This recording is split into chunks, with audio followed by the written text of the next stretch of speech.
Hello, hello, hello, everyone. It is me. It is. Hello, hello, everyone. It is me. It is I. It is she. It is her. It is thee. It is who? It is Rosie Rosette 2020. Pow. Let me get my little lipstick for this. I was at my cousin's repass, right? She was an elder. She was 83. She was 83 or 86. I don't know. She was in her 80s. I think she was 83. Yeah, I think she was 83. Oh, wait. And let's think out something. I was looking at various cousins in the room. Um, some cousins, their parents, their mothers. I'm just strictly, let's talk about mothers because I'm a mother. Okay, the mothers weren't there. One cousin, her mother, had passed away, but the girl, she was raised in foster care because her mother was in jail. Another cousin, her mother had went crazy, um, off of drugs or something like that. So basically, she was left to fend for herself. Um, and then she raised her brother and sister. And then another cousin, her mother had died, um, because I think her boyfriend ended up killing her or something like that.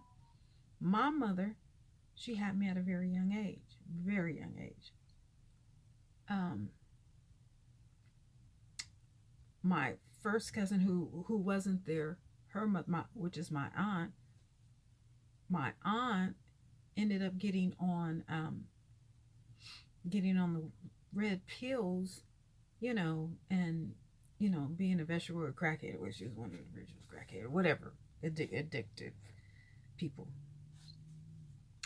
Um, the guy who grandmother was, his mother passed away when he was 6. So, I mean, that is just story upon story upon story upon story. And I was just looking around the room like, you know what?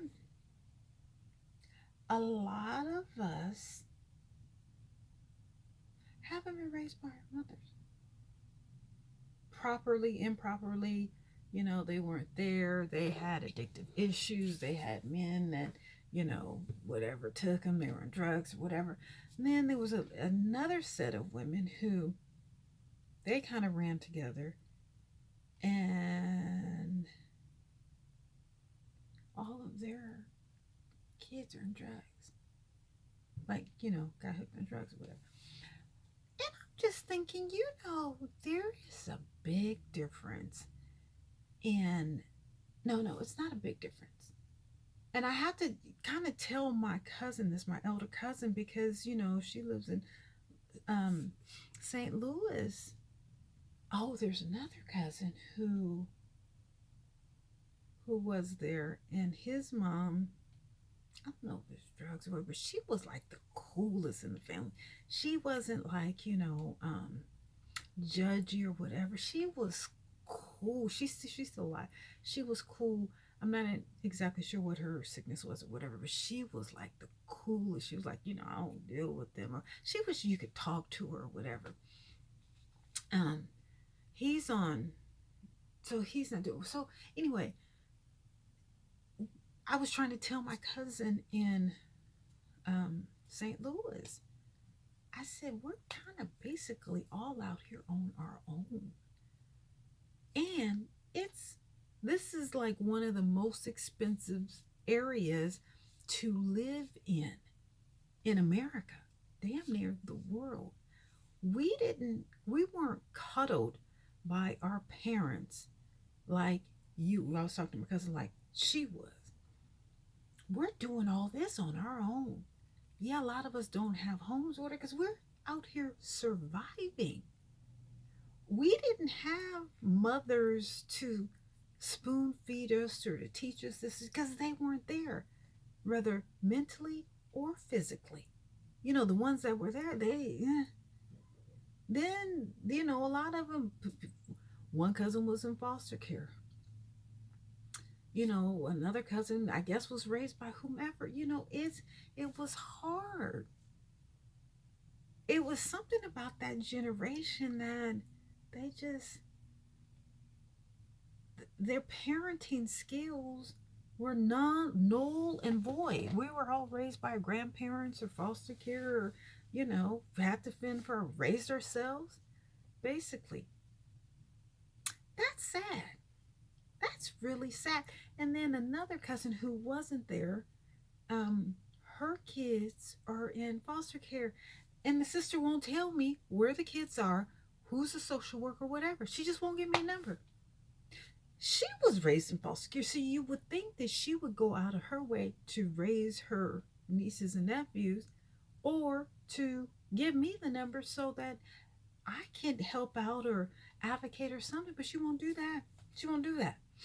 I guess she would rather prefer them be raised in foster care like she was. Who does that? Because their mama is, I think, out living on a 10. And I'm like, really? Is this how we're gonna do it? Is this how it's gonna work? I don't think so. I don't think so. And it's sad. I mean, the what our judgment in men, our careers, our mental issues, body dysmorphia, um, insecurities. There's a lot that goes on into becoming an adult. There's one thing to become an adult. There's another thing to become a full-fledged, progressive, healthy adult. Regina King's son just committed suicide.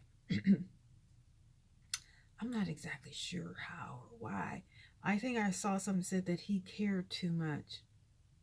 Don't do it. Don't do it. You need to set boundaries.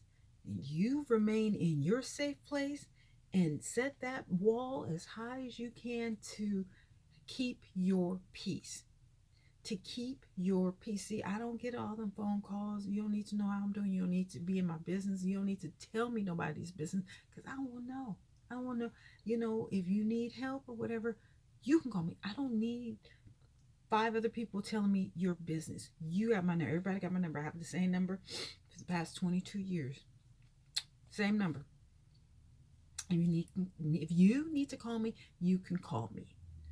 Someone else contacted me via Facebook, and me and her is never like that. But I contacted someone who was closer to her, who was a lot more money. I was like, you need to, this is what's going on. You may want to. And apparently she inboxed him right after, me, because I couldn't do what she needed or whatever. And so I was like, you need to, that's your girl. You need to help her or whatever. And he did. And I said, I don't need to discuss anything else, whatever. That problem was solved or whatever. Let's keep it pushing. Let's keep it going. It's hard out here. And again, we don't have the guidance like my mother did with her parents. They were there.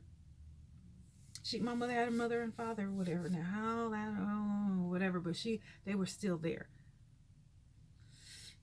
It's not the same. Like my grandparents, after their kids, I think the ones that were born in the 50s, I think kids that were born in the 50s, late 40s, 50s, all gone. All gone. Drugs, mental, just gone, physically, just whatever. I don't know what happened. But it seems like mothers don't want to be mothers anymore. Well, from that generation. I think it's kind of changed now. You got social media. You have everything. We have a lot more technology. I wasn't taught. I wasn't taught anything. I wasn't taught how to cook. I wasn't taught how to, take care of myself as a woman. I was kind of taught how to clean. I know how to clean, whatever, but I think my grandmother was such a fanatic about having the house clean that I think my mom was beat if that house wasn't clean by 12 o'clock. Or by the time my grandmother, well, she didn't work that often, but I think my mom had to clean up the whole house by 12 o'clock, just her, because, her other brothers and sisters were long gone. So I think my mom literally had to clean up the entire house and take care of her brothers. Um, and I don't think she wanted me to have that type of stress like she did. But I did have to have that kitchen clean before I went to bed. I had to have it clean, swept, dishes washed, everything before I went to bed or whatever. And I had to have the house cleaned up. My friend and I would be on the phone. I think my mom got off at 4 o'clock. 4 o'clock, we hung up. We cleaned up the house before she got home or whatever. But moms don't want to be moms. And I was like, all the birthday parties I would give my son and or whatever. And I was thinking this because when I went to Mario's balloon releasing of the balloon, releasing his soul up into the air or whatever. I was like, okay, they were like, his family invited me. I was like, okay, what do you want me to bring? I was never taught, excuse me, never to come to somebody's house empty handed. Was never taught that. Was never taught. You know how many houses I went to? Never. And I would ask my mom, okay, is there something we need to bring? She would be like, no, no, no. Now, my family talking about her, because it gets back to me, well, y'all ain't bring, I guess the thing was we would eat, but we never bring them. I never knew. We never bring it. It wasn't until I think I was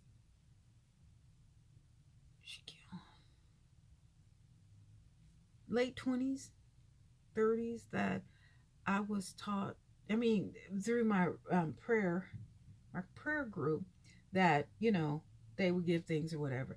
I would bring things because the women couldn't cook. I could cook or whatever. So I would, but you come to, I remember this girl, this couple, they lived in Oakland Hills and they had a Kwanzaa the last day.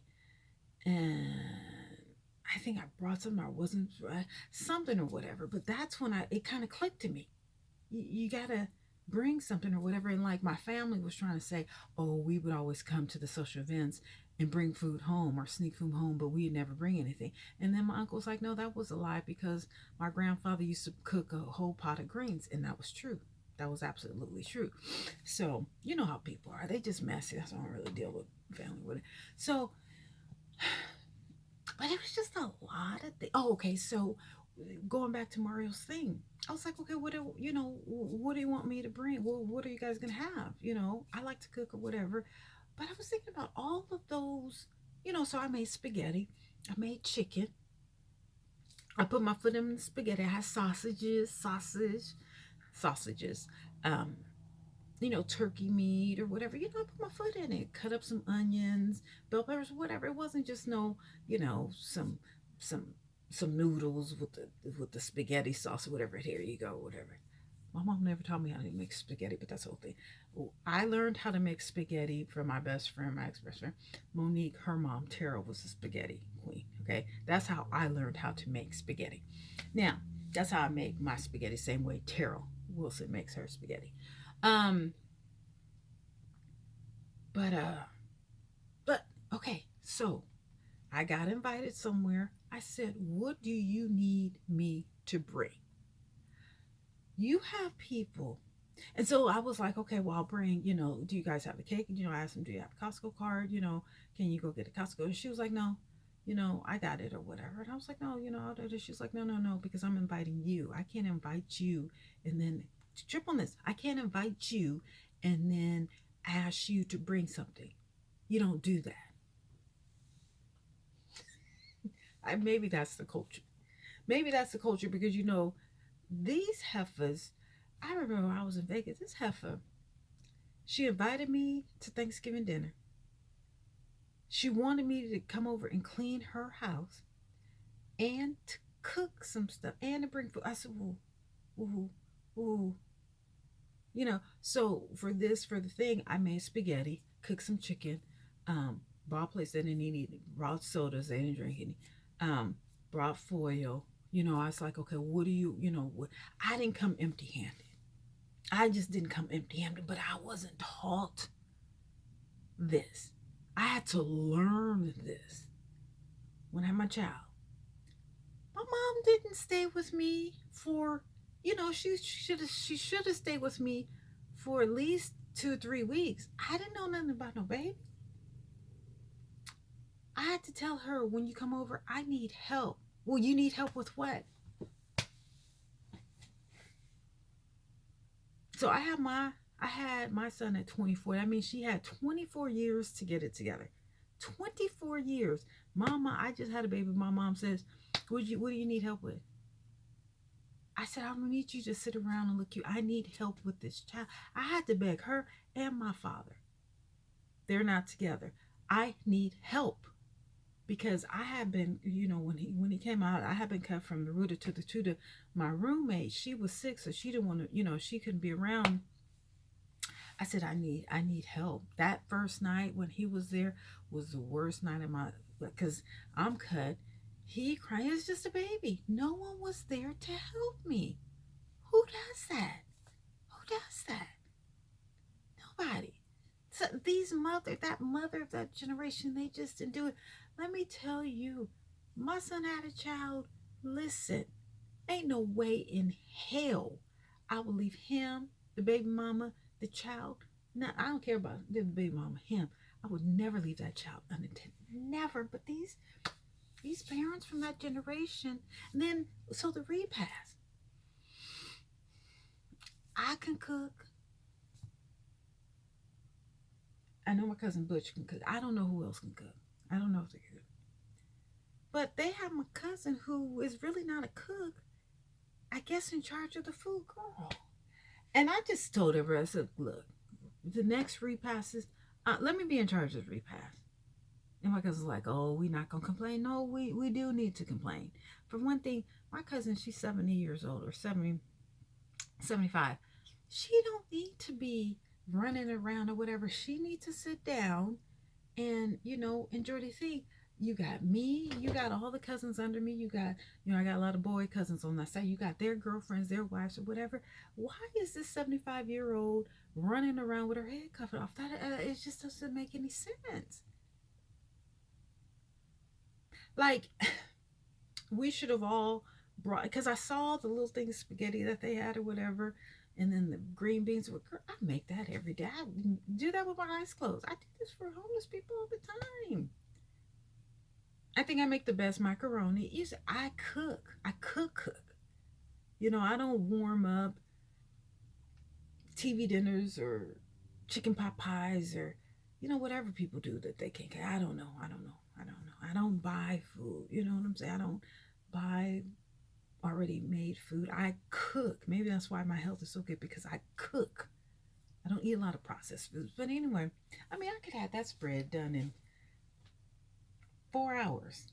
And then you go to the repass, and then, it takes forever for them to, to serve food. Listen, have hors d'oeuvres out, candy or little nuts or, cupcakes or some little sandwiches, something, because people are hungry. That's a all day thing. And then the food is not good. Yeah, I don't know who had that. I think they paid for that chicken.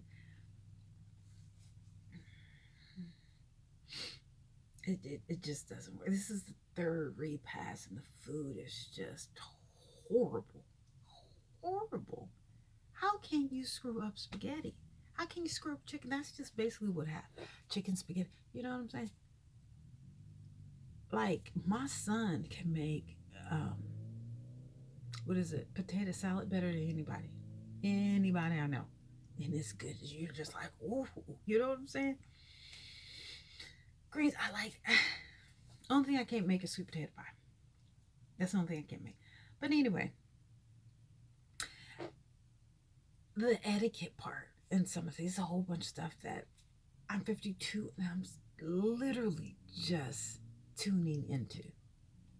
I was never taught. No one ever. I don't know if they was too scared, or they wanted me to fail, or they wanted me to look crazy, or they wanted me to act poor, or they wanted me to be embarrassed, and da da da da da. Okay, so this girl on Facebook, real cutie, whatever, she blocked me because she had a wedding. Listen to this. She had a wedding during the pandemic. That she got mad because some people didn't bring gifts. And she thought that was rude, which it is. It is rude to not bring gifts to a wedding. But you're having a wedding during the pandemic. Did you think that sometimes people were having a hard time? Did you think that, well, okay, my grandmother, when she got married, because she got married late, she had their second wedding. She said she didn't want gifts because she didn't need anything. My grandma always taught me that your presence is, a gift. The presence, the fact that you come as someone giving me, like, I'm not one to expect gifts. I'm from someone I'm dating and for myself. Okay, but that's it. I got too much. I wouldn't expect like a single mother to give gifts. You know what I'm saying? But now she always get asking for gifts. This is my sister. She would go around to everybody's house and collect Christmas gifts and give any. Wouldn't give it. And she would call, you got gifts? Okay. Tacky, just so tacky, so tacky, so tacky. I was a single mother. I had enough, to give some for my son. Wasn't expecting no one to give him anything. You know what I'm saying? I got enough for him. And that's how it should be. You should get enough for your kids. Now, somebody calling me saying, oh, did you get my child a gift? Oh, I only got enough for my child. I ain't got enough for my child and your kids. Okay? If you would have given my son gifts, that's on you or whatever. But don't be calling me up, oh, you got gifts. My sister used to do that every Christmas. You got gifts so we can come get it? What? What? People are just so dang, oh my God. And the other sister's never given my child nothing. Absolutely nothing. Not for his birthday, not for Christmas, nothing. Not for graduation, never. Never, ever, ever, ever, ever. So my thing is, okay, well, don't worry about me. You ain't gotta, I don't care where you are, how much money you got or whatever. I don't buy her nothing. She don't buy me nothing. Yeah, I don't go to her birthday party. She don't go to mine. It is what it is. You know what I'm saying? Now, let's just keep it gangster or whatever. I ain't got no problem with that. I'm just keeping the same energy as you. But and then her mom. I don't think her mom. I mean, I think she does Christmas, but like the way they were raised, they don't wear makeup, they don't celebrate, they've never brought me a gift, they've never they're just really weird when it comes to Christmas. Because I know one Christmas, my sister was telling me about her mom and talking bad about the gifts that her mom was giving her, and I was just like, you ain't gotta worry about me. You just don't do that. You know what I'm saying? I don't, that evilness. I can't deal with it. I don't. But for you to go, this woman has, did her best to take care of you, and then you're gonna talk shit about the gifts that she gives you when she was been there when you ain't had a dime and she gave you money, whatever. You're gonna talk shit about her and the gifts, whether they're good, bad, cheap, whatever. How dare you? I'm just like, if I hear somebody talk like that, you don't never have to worry about me. I will never give you a gift. I don't ever want you nothing from you. Don't ask me for nothing. You stay your evil, judgmental butt over there, and just that evilness stay. Just please. You go to somebody's house and you talk bad about the house, you will never come to my house. Ever. And I don't know you, or I don't know them, or whatever. And you talking, I said, don't come to my house. Don't. I don't want to come to your house either. I don't. You can invite me all you want to. I probably won't come. Mm-mm.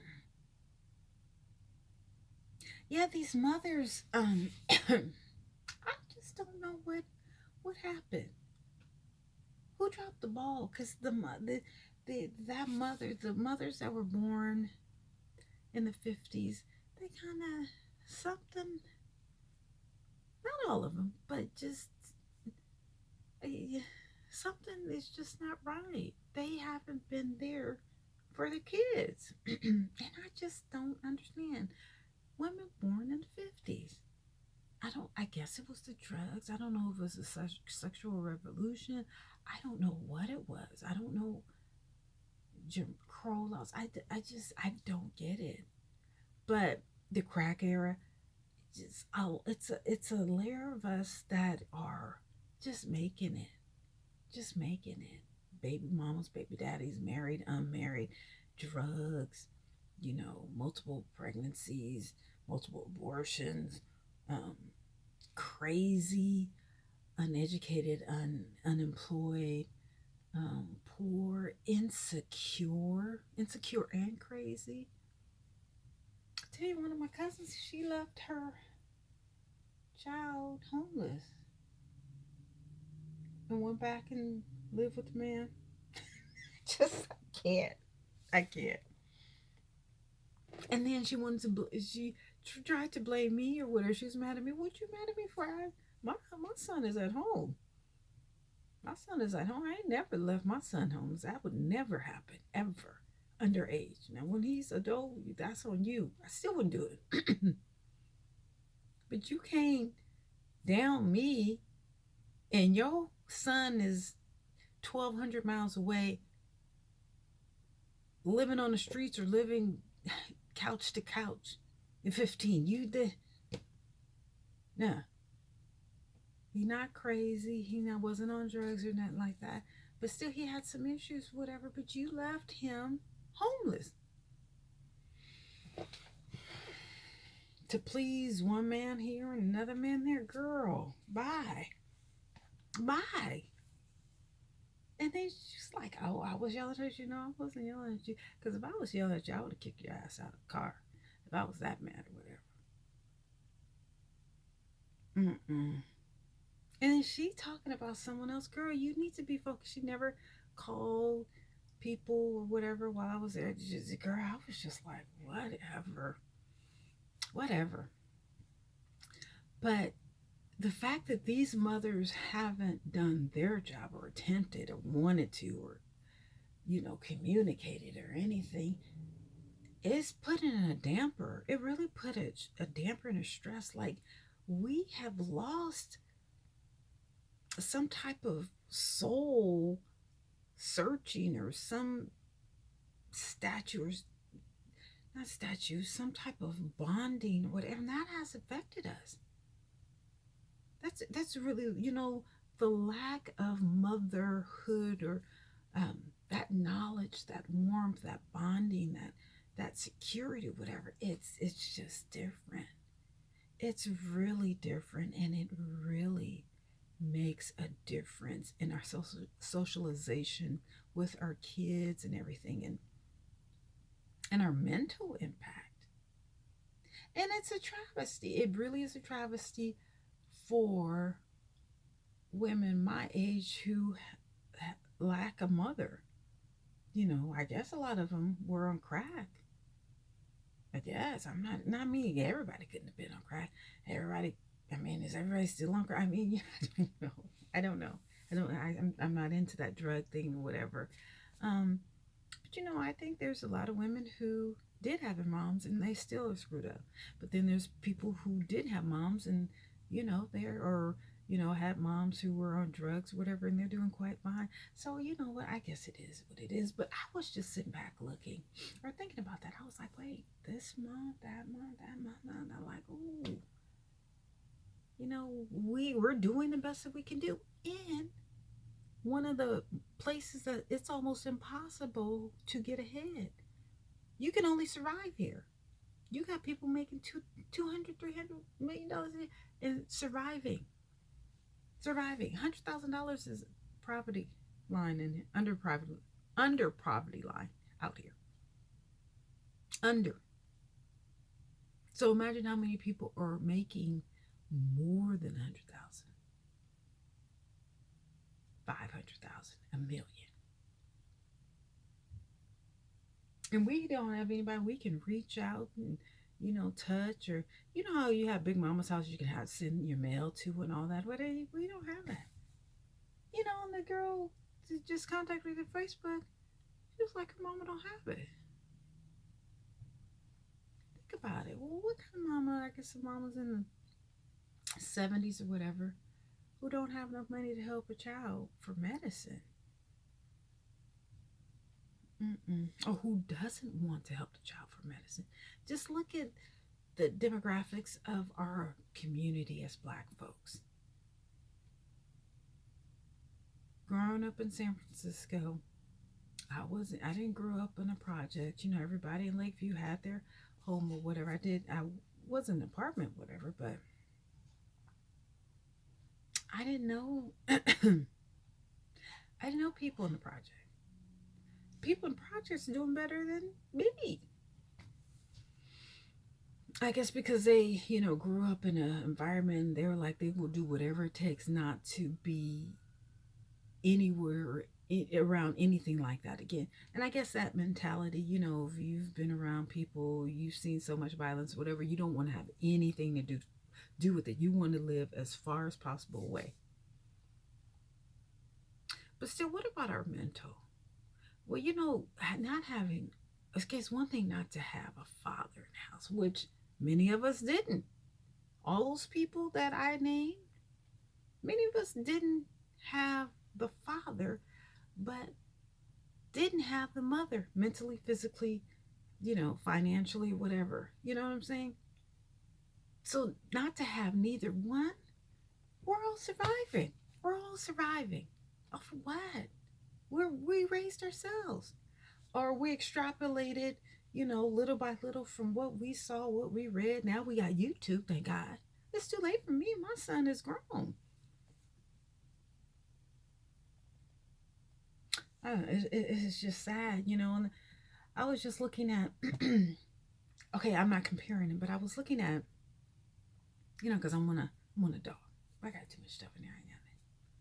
I just, because I used to be a foster parent, I was just going through, all of the youth because I want to be a foster parent advocate. I mean, a foster kid advocate. All the youth that are available for foster care. Oh, talk about breaking my heart. And I don't know if you guys remember at the beginning of the pandemic, I was like my sensory skill. It was a child that was near that was suffering. I don't know if they were getting beaten. I don't know if they couldn't eat, but I just couldn't, I was just like, oh, I gotta help where, there's someone close to me that's not eating or something like that. And then I told you someone contacted me through Facebook and whatever. I helped them or whatever. I hope that they're fine or whatever. Adults, the choices you make, those whatever. But kids, it's the kids that I care about. The kids shouldn't go without. The kids should, have something to eat. The kids need to have a roof over their head. The kids need to be safe so that they can flourish. They need to be nurtured, cuddled, so they can, feel like everything is okay. They're not getting that. We're not getting that. We're not getting that. Because these parents are now worried about their baby daddy, worried about a man, worried about a job. They have to be worried about house, worried about a car, worried about medical. It's too much. It's too much. Now worried about COVID. You don't know. You got to leave your child there because you got to go to work and, but the schools are not open. So what is the government doing about the fact that the schools are not open? So what are these kids supposed to do? So the parents are supposed to take off work, but then, the jobs, everybody's short staffed. So people need people to work. It's too much. It's too much. It's absolutely too much. It's a never ending cycle. It's just never ending cycle. So if you're a mother, if you're planning on being a mother, please focus on your kids. There's videos, there's books, YouTube, there's TikTok, there's so many things. If you ever have any questions about being a mother or resources or anything like that, listen, I'm a single mother, I'm still a single mother. I have no problems with, divulging resources to you. I'm not a bank. Don't ask me for no money. But I can steer you to a place where you can get some help. Now, if you're going to take it and give it to the dope man or whatever, please stay away from me. I'm talking about your kids. If your kids need help in any way, school clothes, anything like that, contact me, holler at me. I can get you in touch with someone or some organization that can help you out that you would never know. And it's all about networking and helping each other out. I'm not judgmental. I don't, you know, I don't care. I'm focused on the kid. I'm focused on the kid. I was telling this lady about how, Mario, whatever, and how I deal with, I get food to, homeless or whatever, the unhoused. She was like, their stories must be, devastated. I said, I don't ask. That has nothing to do with me. I'm trying to make sure that people eat. Anything else or whatever. Anyway, I got to let you go. I'll talk to you guys later. Bye.